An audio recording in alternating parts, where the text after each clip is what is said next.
Alright,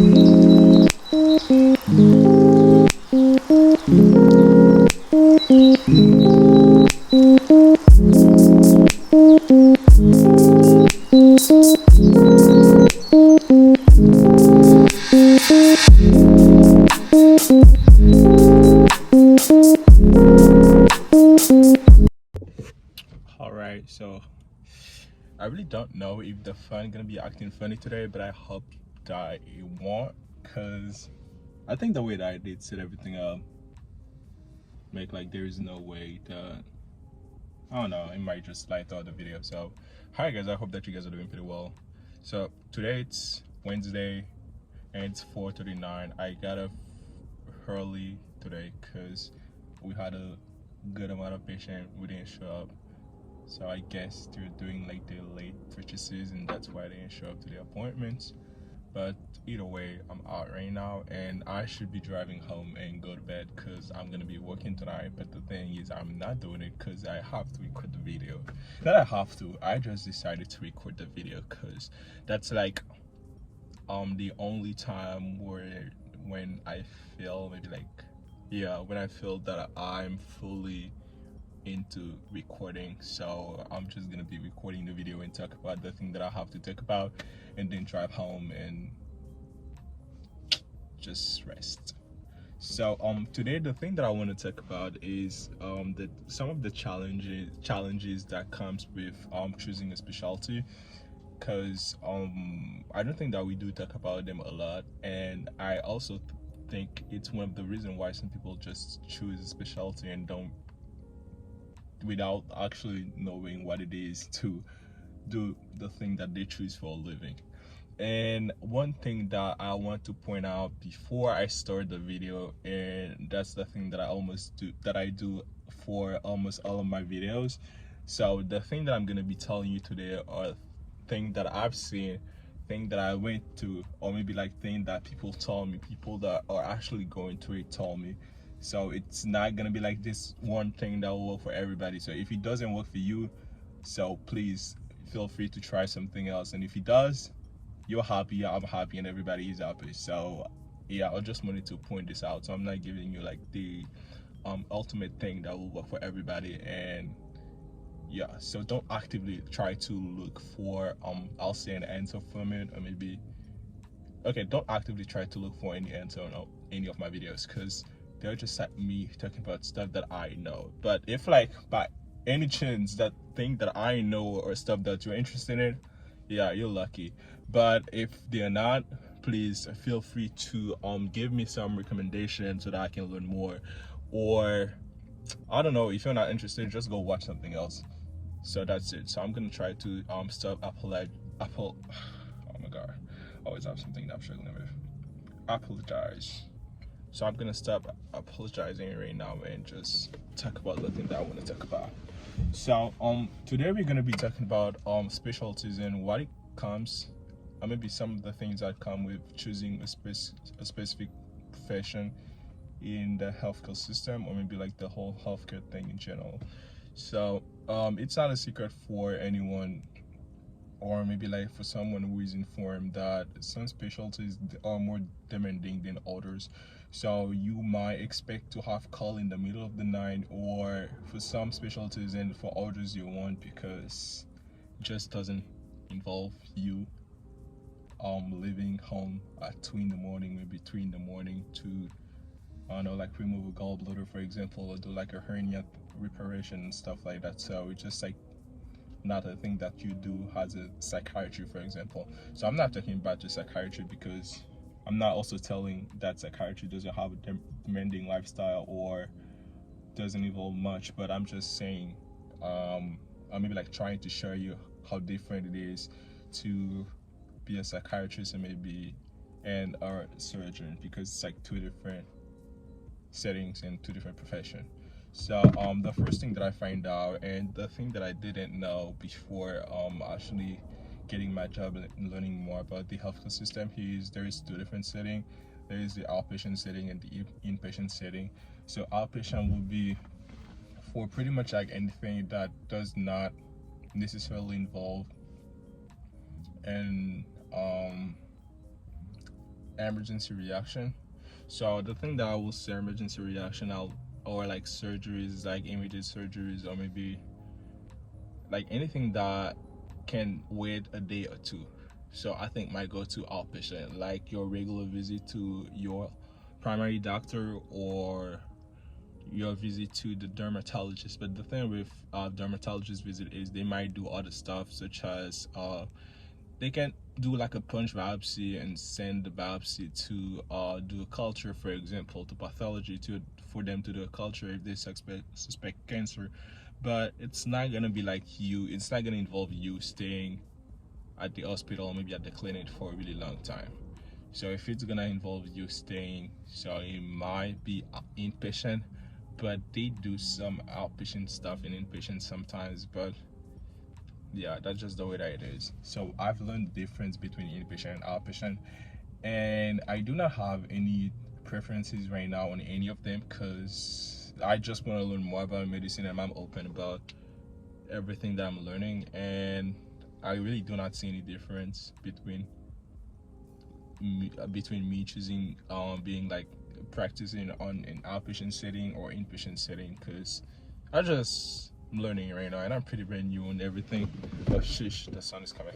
So I'm pretty brand new on everything that I'm doing. So and I don't have any responsibilities. You know, like people they're already thinking about, hey, I want to have a family and I want to have like a big family and I want to have time for my family and stuff like that. So there's like some specialty you can definitively rule out because it will be hard for you to manage if you don't want to manage them. But if you can or you want to give it a try, of course, you're always feel free to do this, but it's just gonna be really hard. For example, like I've never worked with a neurosurgeon before, but I from the stuff that people tell me, they say that it's a pretty challenging lifestyle, and I bet it is because they do go through a lot of training and they are really needed for some traumatic events and maybe operation and stuff like that. So it might be really hard and tough to balance being a neurosurgeon and having like a family of 5 or 6.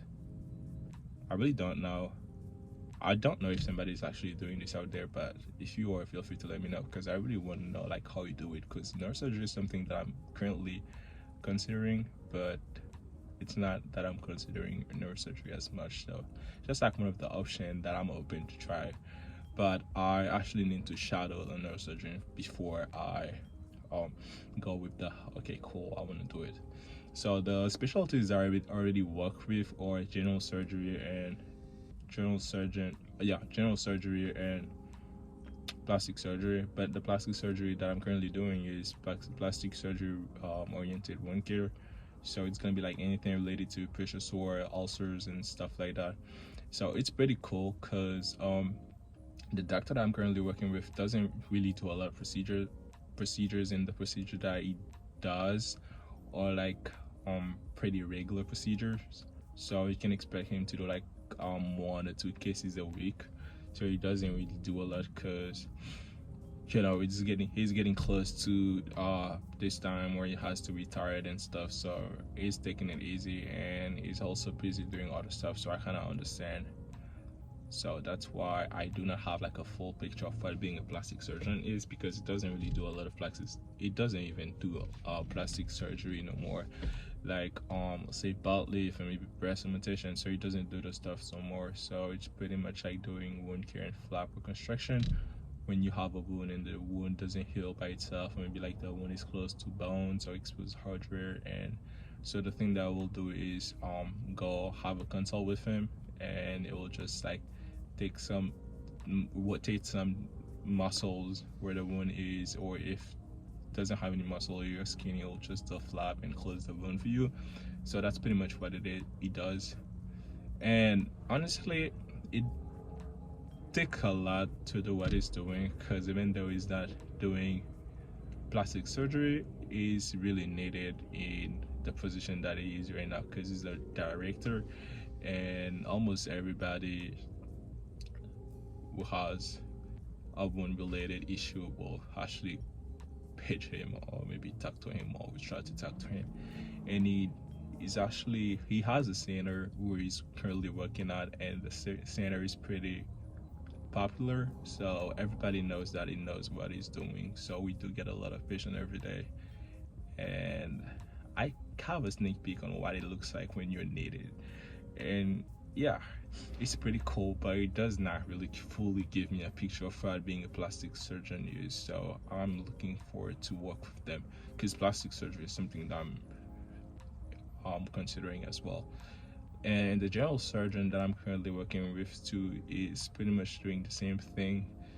I mean, she does wound care, but she also does other stuff. But I've never like seen her doing other stuff, and I think I should ask her if she does. If I can come when she's doing other stuff, so that I can kind of like see what being a general surgeon is, and have like an idea, maybe see if I'm interested into going to general surgery or not. Because yeah, it's also one other thing that I'm currently considering. So if you guys tell me I'm considering a lot of stuff at the same time, the thing is, I'm just considering surgery. So I know that I like doing surgery. I like learning about the anatomy, and I know I want to keep my anatomy knowledge in my practice. So that's why I was surgery is a good way to actually do it, and it will help people, like always, like everybody else. This is the reason why almost everybody says that, hey, I want to be a doctor, just because I want to help people. But the thing is, you will help people differently by making them look differently. If you're a plastic surgeon, for example, or if you're in orthopedics, it will help them with different injuries, crash, and stuff like that. So I depend. So how do I even say that? So the specialty that you're gonna choose will ask a lot of you, of course. And if you really want to have like a balanced lifestyle, or you already have a specific way that you want your family to be, and you can kind of like see it right now. So the only thing that I can advise you to do is shadow more people who are doing the thing that you want to do. So if you shadow one person and he's doing pretty bad, don't change your mind on what you want to do, because that might be her way to handle it, and another doctor might do it completely different. So shadow like 1, 2, 3 people maximum, if you have an idea of what you want to do, and see how they practice differ from each other, and just make your mind on the specialty. And you can either wait till you get to med school and you're doing your rotation, and then so that you can have like your own experience doing the thing that you want to do. Because at the end of the day, you will do it yourself if you're into surgery. I think that they do have surgery as one of the core rotation in med school, so you probably will see at the end of the day surgery is the thing for you. But in the meantime, as a pre-med, if you really want to like see something, the best advice I can give you is go and shadow people, being interested, being happy, and just show them that you want to know more about what they're doing, and they will pretty be okay, or maybe excited to share what they're doing on a daily basis. Because the thing about surgeon is they are always happy and hoping to tell you what they're doing. And I cannot say like the same thing for all the specialties, because I didn't shadow them yet, or I have not yet worked with them. But I do know the thing with the surgeons that I'm currently working with is they're always happy to tell me what they're doing, or maybe what they're thinking about, even if I have no idea about what they're talking about, or I just don't know. They will just be happy to explain to me and go back from the basics, so that I can have an understanding of what they're doing, which is pretty cool. And it's not one of the reasons why I choose surgery, but I'm glad that other people in the field doing something like this, because that's the kind of thing that I see myself doing a lot. Because I like talking a lot, and I also like teaching. So I'm like, damn, I'm gonna be like them one day. Yeah. But yeah, I'm not here yet, and I'm currently a pre-med. I'm just a pre-med. I'm learning anatomy and chemistry and physics and a lot of biochemistry. And yeah, I'm not gonna have a scalpel to cut people open anytime soon. So the only thing that I can do right now is just study and study and study more and study more and study and study again and study and study and study and sleep and then study. So it's just gonna be like the same thing over and over again, but we are not giving up. Guess what? We are not. And that was pretty much it. Did I say the thing that I really wanted to talk about today? Which is, I think I did. Yeah.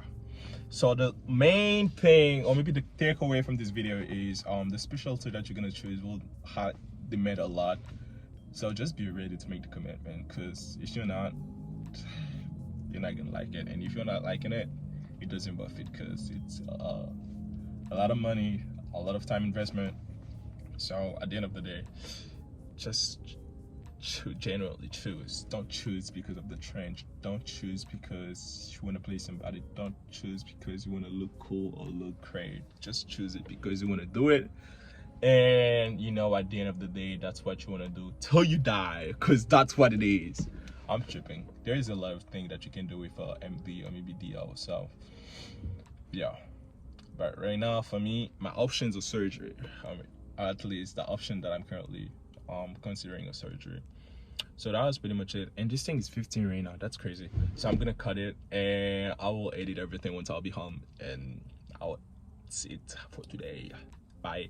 And before I go, right, so I posted a video yesterday and also today, so it's gonna be like 3 videos in a row, and I should celebrate because that's like the second time that I'm doing something like this. So I'm really committed, and I'm gonna push through and see what's gonna come out of it, and I can't wait to see it. I really can't wait to see it. So right now I have to go. So I will tell you Happy New Year, because it's that time again, and also Merry Christmas, because it's that time again.